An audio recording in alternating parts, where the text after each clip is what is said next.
A block of mass small m is placed on a surface having vertical cross section given by y is equal to x square divided by 4.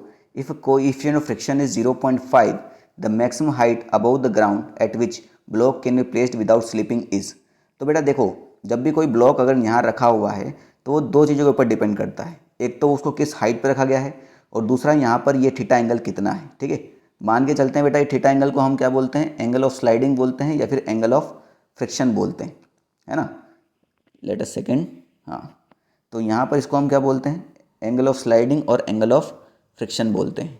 तो जैसे क्या हुआ भाई कि ये theta angle हमने मान लिया।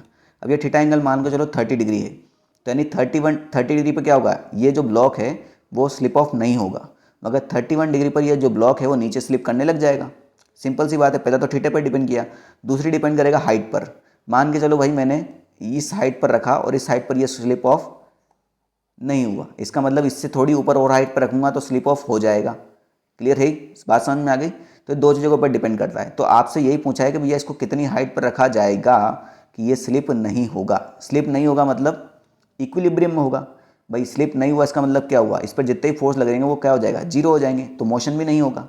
अब इसके ऊपर कितने फोर्स लग रहे हैं, तो सिंपल सी बात है भैया, ये आपको नॉर्मली पता ही होना चाहिए, क्लास नोट्स में भी लिखवाते हैं।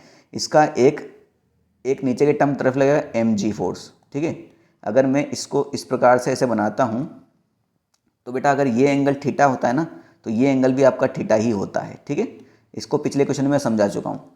तो इसका एक कंपोनेंट mg cos थीटा इधर आता है और एक कंपोनेंट mg sin थीटा इधर की तरफ आता है।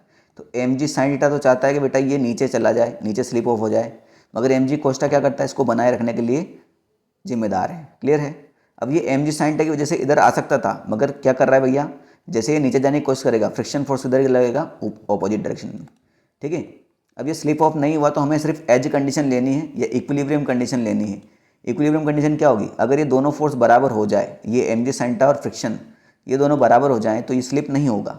यानी आपका जो F हो जाएगा ये mg sin थीटा के बराबर होना चाहिए। तो मैं यहाँ पर थीटा एंगल निकाल लेता हूँ। ठीक है, क्योंकि इसका फॉर्मूला आपको डायरेक्ट याद होना चाहिए, मैं बस यहाँ पर डिराइव कर रहा हूँ आपके लिए। तो बेटा फ्रिक्शन फोर्स होता है म्यू एन, तो यहाँ पर नॉर्मल फोर्स किधर रहेगा, ऊपर की तरफ, क्योंकि सरफेस से परपेंडिकुलर लगता है। तो नॉर्मल फोर्स किसको बैलेंस करेगा बेटा, mg cos थीटा को।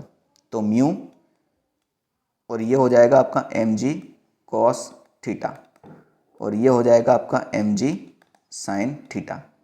mg से mg उड़ा दी भैया, इस cos थीटा को नीचे लेके जाओगे तो sin theta divide by cos theta हो जाएगा आपका tan theta. So tan theta is equal to mu. ये फॉर्मूला आपको पहले से ही याद होना चाहिए था, ताकि आप इतना टाइम जो है अपना बचा लेते। ठीक है, कोई दिक्कत नहीं।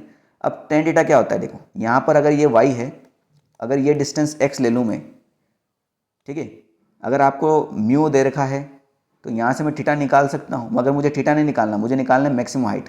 तो मुझे ये y निकालना है, ये y कितना हो सकता है। तो बेटा ये थीटा है, अगर मैं इसको एक राइट एंगल ट्राइंगल मानूँ तो ये y जो है परपेंडिकुलर की तरह बिहेव करेगा और x जो है बेस की तरह बिहेव करेगा। तो परपेंडिकुलर डिवाइड बाय बेस क्या होता है, tan थीटा, और tan थीटा हम ऑलरेडी निकाल चुके हैं। तो सबसे बढ़िया बात क्या होगी भैया, इसको मैं एज इट इज़ दूसरे शब्दों में स्लोप बोल सकता हूँ इस ट्राइंगल का। तो tan थीटा क्या हो जाएगा भैया, tan थीटा क्या हो जाएगा, dy बाई dx। क्यों मैंने स्लोप ही क्यों लिया, क्योंकि यहाँ y जो है वो x की टर्म में दिया हुआ है, तो इसका मैं डिफरेंशिएशन कर सकता हूँ आराम से। ठीक है, चलते हैं भैया इसका डिफरेंशिएशन कर लेते हैं फिर। चलिए, तो आपको y इज इक्वल टू दिया हुआ है एक्स स्क्वायर डिवाइड बाई 4। तो इसका dy बाई dx कितना हो जाएगा भाई, ये कांस्टेंट आगे आ जाएगा और एक्स स्क्वायर का हो जाएगा 2x। तो ये 2 से 4 फिर से कट गया, तो कितना आ गया बेटा, ये आपका x डिवाइड बाई 2। ठीक है, तो ये हो गया dy बाई dx, और dy बाई dx कितना है बेटा अपना, tan थीटा है। तो tan theta is equal to कितना हो गया अपना, x डिवाइड बाई 2। ठीक है, तो tan थीटा कितना है मेरा, वही म्यू के बराबर है ना, क्योंकि यहाँ भी हमने निकाला mu is equal to tan theta. तो म्यू की वैल्यू कितनी थी, 0.5। तो 0.5 is equal to X divide by 2। ये पॉइंट हटा तो नीचे 10 आया, 5 से 10 गया 2 टाइम्स, ये 2 से 2 खत्म हुआ, तो x की वैल्यू कितनी आ गई आपकी 1। मगर मुझे x की वैल्यू नहीं निकालनी, मुझे निकालनी है y की वैल्यू।